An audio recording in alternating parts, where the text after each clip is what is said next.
Back to the broadcast. You know, I love welcoming new friends to the show because, especially in the commercial breaks, we end up talking about things we learn so much about each other. Hear what we say during the commercial break. So here's how it goes around here. I always tell what we were talking about. So like there are no secrets with everybody watching. I didn't know that. We're in trouble. But you bring up a really interesting topic, and that is, you know, when you wait to get married later. I mean, you waited to get married for the first time at 40. I got married at 40. And it's funny what you were saying about how people react to you a certain way, so no matter where depending on their age, on their situation. Like, the young people are so cute. They get, like the ones in their 20s are like, oh my God, I can't wait to be married! Yay! You know, all that good stuff. Like, what's your dress look like? Yeah, what's the dress look like? All that good. Where are you going to go what's with the the flowers? Right. Oh my God, let me see your ring. You know, all that good stuff. And then when you're the people that are like just in their like mid 30s or 40s, and they're just recently divorced, they're like, yeah, oh good luck with that. Yeah, good luck with that.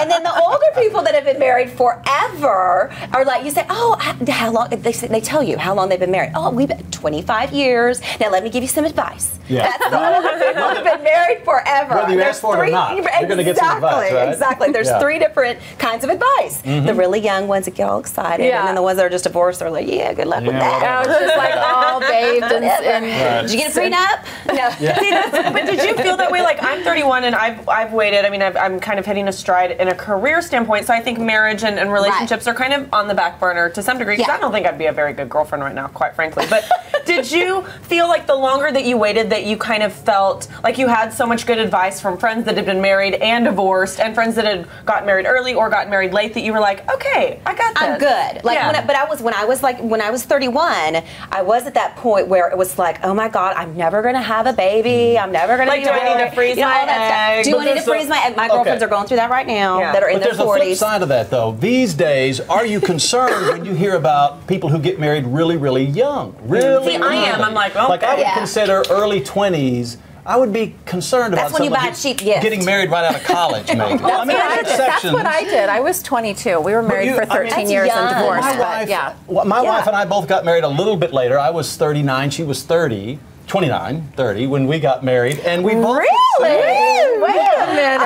There's a story there. There's a good story there. But the point is, we had both lived. You know, by the time you get to that point in life, you kind of have your things figured out, right? You've got your stuff, as you were mentioning. You've got a career. You've got some opinions. You know, you're at a point where there's not a whole lot of change you're going to go through.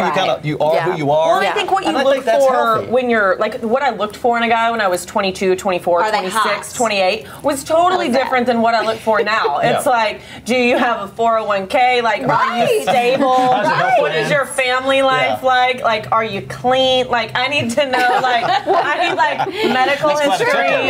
It's different. Yeah, it's just I look for more of a stability. Like, are you a faithful person? Do you have a good group of friends that you've had for like 5 or 6 years? So that's my point. So don't you think you should be at that point, more or less, in your life where you've got that stuff figured out before you get married? Versus like, are you the fun guy that's always out throwing parties, and are you hot, and are you popular? Stay away from Which I was. Stay away from that. There's a whole different. Well, and I think there's a different side to it too. Like when you're just speaking to someone who was, I was 22 when I got married, and so, you know, Brian and I did all of our firsts together. You know, we left college and we got our first jobs and we bought our first house and we had our first baby, and we were both just kind of dumb and young, and, you know, so we were like we were at the same level of dumb, you know, and so I think sometimes that works, but when you start jumping around age groups, it's really difficult. Like if you're older and you marry someone significantly younger, I'm not saying significant. I'm not looking at you at all.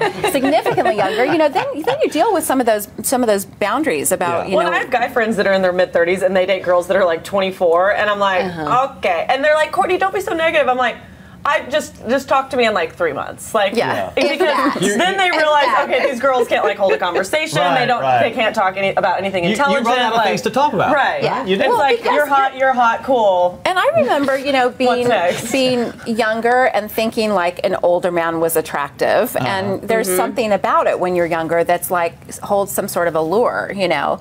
But yeah, and not to bag on those relationships, because a lot of them work and they work well, you know, but it's all about finding someone who's in the same place as you are emotionally. That's exactly right. Mentally helps tremendously, and it's about finding two people whose crazy is compatible. Well, and I have a funny. Absolutely. Can I tell a story? Yes, I have a funny please. story about that. So that's what we thought, and so we, you know, did the premarital counseling and been married 10, almost 11 years now. Oh wow! But anyway, and it's been great. But at the outset, you know, we thought, oh, we're a perfect match. We like the same things politically and entertainment, music, and all this stuff. On paper, you're fabulous. Yeah, on paper, we're fabulous. And we got married, and it all worked out. And then a couple of years later, we went to a retreat, a marriage retreat with our Sunday school class. And it was there was a couples counselor there who was, you know, going to show us some things, some pointers, kind of marriage maintenance stuff. And you fill out a form. Both of us did before the retreat, right? So likes and dislikes, kind of a personality profile. And the very first night of that retreat, there was a dinner, and the guy singled us out. He said, "Where are the Brady's? Where are the Brady's?" No, you're I mean, no, crawling privately, under the table. he kind of quietly came over and just kind of crouched down next to our table and said, "Wesley, Jeff, okay, let me just tell you something. I've been doing this for 20 years, and I have never found two people so diametrically opposite as you two." And he said, "Now there's two things that you know that can cause some friction, which you may have already realized, but also if you can form a team, you're unbeatable because you balance each other out." Yeah. And so what he was talking about, what he was pointing out, which we had kind of already realized, extrovert, introvert. You know, those kind of things. So very detail-oriented, very big picture. You know, so we were very different personality-wise, but we thought at the outset when we first got married, we're just alike. We're so fabulous together. Yeah. So